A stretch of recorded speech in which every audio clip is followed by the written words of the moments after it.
I took away his ride for messing with mine. Halloween 2012. It was around 2 a.m. and I had just arrived back home from a neighborhood party.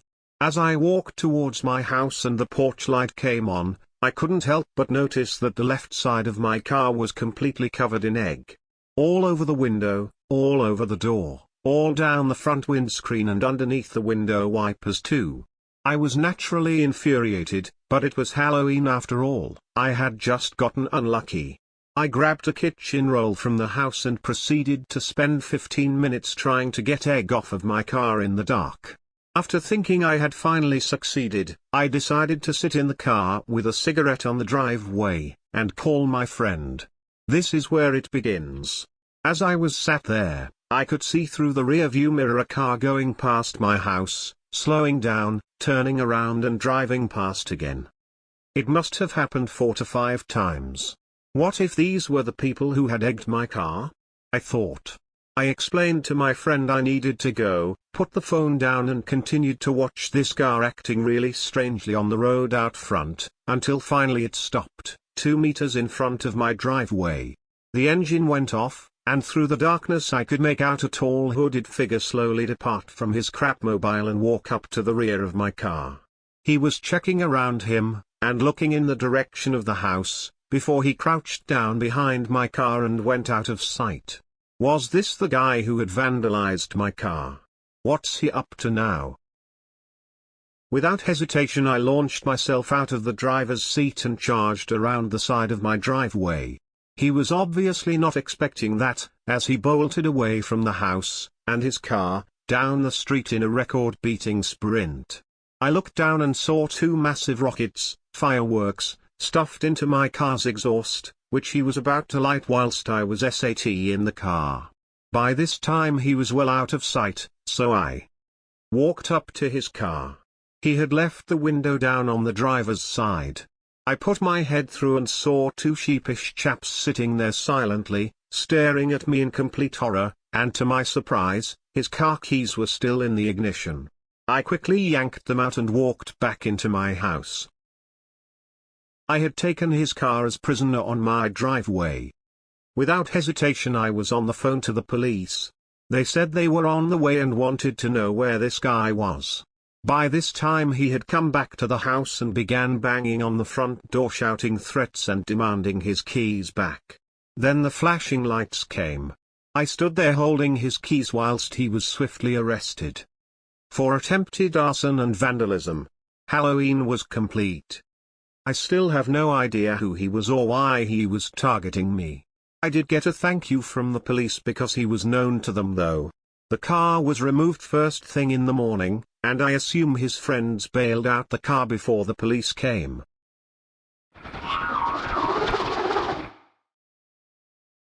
Try to stage fright my phone? Say goodbye to your dream school. This little incident happened over the course of the past few months.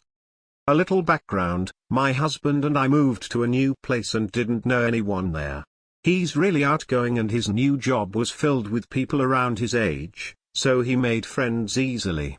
On the other hand, I'm pretty quiet and all my co-workers are at least 20 years older than me and I'm not into going out thing, unlike a lot of people my age, mid-20s.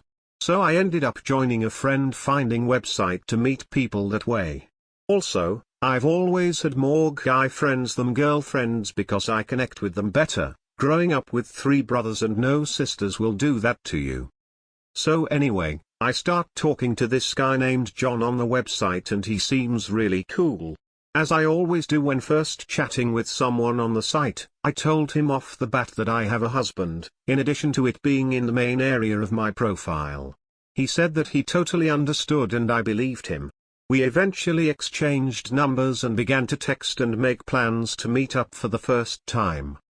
Before that happened though, he started to change. He began to try and flirt with me, insinuate that he thought I was attractive, etc. I reminded him that I was being 100% serious about not looking for anything romantic. For a few days, he went back to normal. The night before we were set to meet, he sent me a dick pic, which was a really unforeignly looking dick, and said please reconsider. Your husband doesn't need to know. At that point, I wrote back saying I'm not interested and I don't want to meet with you. Within 30 seconds, I get a text back saying what is wrong with you? Followed by a blank text that just says stage fright detected. Thankfully, not only is my phone patched, but the texting app I use won't let the video play. I replied and told him to leave me alone, not mentioning the stage fright message at all. A few days passed and I heard nothing from him. Then out of the blue I get a text from John that says, please give me another chance. It was hard for me to believe you wouldn't even consider me. I told him that it was hard for me to believe that someone would be so malicious as to try and stage fright my phone all over a rejection. He said, sorry. My pride made me angry.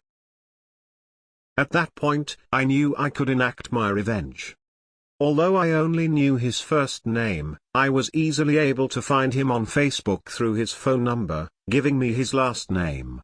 From there, I was able to find everything else, Twitter, Instagram, etc. I took screenshots of everything, including his incriminating admission of attempting to attack my phone. Here's where the revenge comes in. He had previously told me that he had gotten into the school of his dreams to study a certain subject not taught at many other places. I figured that this college would be interested to hear that one of their soon-to-be students was engaging in malicious and potentially illegal activity in their free time, so I rang them up. I left messages for multiple offices, any I could think of that would relate to him. The following week, I got a call back from the office of the dean of his program.